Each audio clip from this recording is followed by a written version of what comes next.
I didn't know if I would actually bring this up, but this is actually the perfect moment to say this, guys. But you probably don't know this, or Kelly, I think you do because I texted you. But so Friday, I got a call from my mom that my grandmother, who's 101, had fallen and had broken her hip. Now, at this point, by the way, she's living basically in a nursing home, but fully capable of, getting around, taking a shower, like going to lunch and dinner with the girls. And it just an amazing woman who I deeply respect and admire. And somebody who is, I wish I had more time with, but the moments I did have were very impactful in my life. And I would still go see her, and we had a great relationship. And, it was crushing to hear that she had fallen and broken her hip because she was faced with a decision that she either needed to get a surgery, which then in order to get the surgery, she'd have to get a pacemaker put in. And at this point, and I'm giving you a lot of detail here, but it's ultimately, there's a point to all this. And, the point is that she is 101 years old. She's lived this amazing life. We're all flying in. I'm so proud of my family that we're there to be with my grandmother, who did end up passing this morning at 2:30 a.m. And I will say it was a celebration of her life because we wanted her to stop suffering. She had, with a broken hip, she was laying in bed, and ultimately there was no recovery from this one. And she had said to us, like, she has 99% blind at that point, had really gone downhill in the last month or two, and lost her hearing. And she was suffering pretty bad.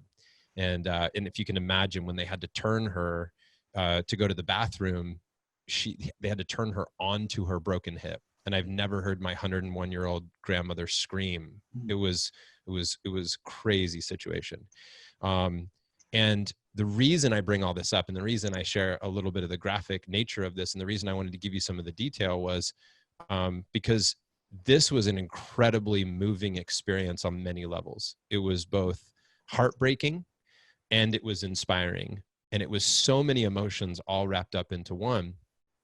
But one of the things I wanted to share with you was that I was sitting by her bed, and I had my hand on her head, and I was kind of just like combing her hair. She loved it when people would brush her hair, and I was combing her hair, and I was looking at this woman at 101 years old, and I was just realizing that, I choose to believe that her energy is just transitioning, right? And regardless of what anybody's belief is about where she goes, or if it's a religious belief or a universal belief or whatever, I believe that energy moves, right? It transitions. So, not thinking of it as a death, but as a transition out of this life and into another one, in her belief, into heaven, right? And as I was sitting there and I was with my grandmother, I was just so present to the fact that that's going to be me, perhaps. I don't know how I'll experience my last days, but we all will meet that inevitable end, right? Everyone. And then I imagined myself in that position. I imagined my kids. I imagined, just understanding that this all comes to an end. And interestingly, and probably not shockingly, I felt zero anger about anything. I felt zero resentment. I felt nothing but appreciation and love for my life. I called my wife and I just professed my love to her. I called my kids, and it never sounded so sweet to talk with them. But there's something about remembering that this life ends, that our time with our kids will transition. We will transition from one chapter to the next. Things will move. It will not always be this way. And that's actually important to remember for the good things and the not so good things, right? That no matter where you're at, you be the best life ever right now, the best season ever. You're in the best shape. You're having the best sex ever. Your kids are just doing so great everywhere. Like every category of your life, you're crushing it. That season will end, right?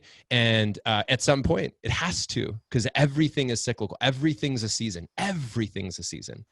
If you're out there, and you're in a tough spot, that will come to an end.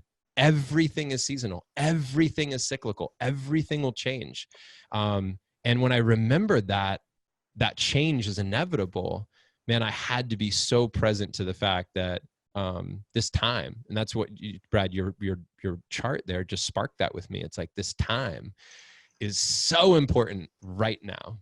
So then the grand conclusion of the story, flying home, I left my computer on the plane. I left my computer on the plane my whole life. And I was wrestling because every ounce of my being wanted to be angry and upset, right? And I was, but it was like the ultimate test to what was really important. Because there I am with my kids, and I had this choice of like massively checking out to like be so pissed at my computer being lost on the plane, to my kids that were right there. And I was like, boy, what a test life is giving me right now. So incredible. So anyway, I just had to share that, guys, because that was my recent experience in the last week that relates to the finite elements of our time.